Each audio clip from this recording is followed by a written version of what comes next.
আগামী জাতীয় সংসদ নির্বাচনে এককভাবে ভোট করার জন্য প্রায় ৩০০ আসনে প্রার্থী চূড়ান্ত করেছে বাংলাদেশ জামায়াতে ইসলামী।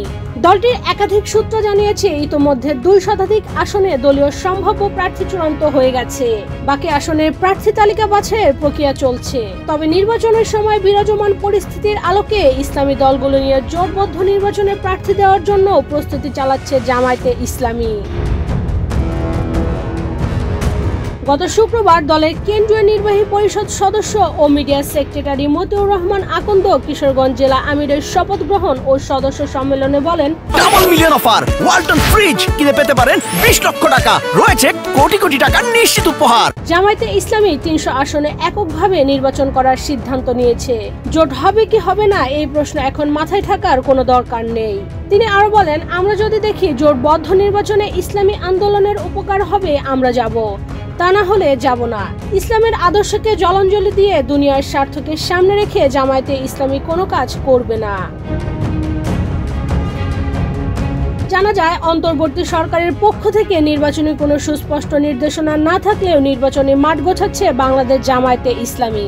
এ লক্ষ্যে সারা দেশে মাঠে সরব হয়েছে তারা। তাদের মূল লক্ষ্য আগামী নির্বাচনে ইতিহাস সৃষ্টি করা। সেজন্য এখন থেকে মানবিক ও সামাজিক কর্মকাণ্ডের মাধ্যমে জনমত তৈরির সর্বোচ্চ চেষ্টা করছে দলটি। জামায়াতে ইসলামী নির্বাচনী লড়াইয়ের মাধ্যমে ক্ষমতায় আসতে চায়। দলটির দায়িত্বশীলরা বলছেন, গত ৫ অগস্ট শেখ হাসিনা সরকারের পতনের মাধ্যমে প্রায় ১৫.৫ বছর পর স্বাভাবিক রাজনৈতিক কর্মকাণ্ডে ফিরেছে ধর্মভিত্তিক দল জামায়াতে ইসলাম। এই মুহূর্তে সারা দেশে দলটি ঘরোয়া কার্যক্রমে ব্যস্ত। বিভিন্ন সভা সমাবেশে একক নির্বাচনের ঘোষণা দিয়ে দলীয় প্রার্থীকে পরিচয় করিয়ে দেওয়া হচ্ছে। তারা বলছেন, এককভাবে নির্বাচনের প্রস্তুতির অংশ হিসেবে সারা দেশে নানা কর্মসূচি নিয়ে মাঠে সরব রয়েছে। এসব কর্মসূচিতে অংশগ্রহণ করে যেসব নির্বাচনী আসনে ভালো করতে পারবে সেসব আসনে প্রার্থীদের নামও ঘোষণা করা হচ্ছে। নির্বাচন সামনে রেখে এ সংক্রান্ত কমিটিগুলোর নিয়মিত বৈঠক হচ্ছে।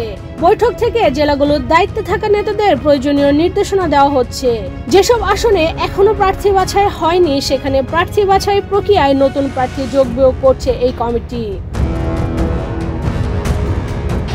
দলটির দায়িত্বশীলরা বলছেন, নির্বাচনের ব্যাপারে জামায়াতের ২ ধরনের প্রস্তুতি রয়েছে। প্রথমত, জামায়াত নিজেরাই ৩০০ আসনে প্রার্থী দেবে। দ্বিতীয়ত, যখন নির্বাচনের সময় আসবে তখন যে পরিস্থিতি বিরাজ করবে সেই পরিস্থিতির আলোকে সিদ্ধান্ত নেওয়া হবে। এককভাবে নাকি জোটবদ্ধভাবে নির্বাচনে অংশ নেওয়া হবে তা এখনই বলার সুযোগ নেই।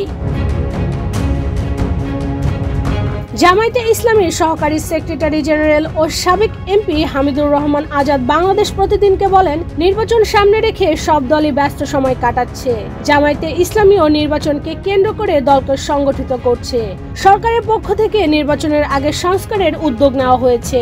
সংস্কারের পর নির্বাচনের রোডম্যাপ ঘোষণা হবে। তখন পরিস্থিতি অনুযায়ী জামায়াত নির্বাচনী সিদ্ধান্ত নেবে।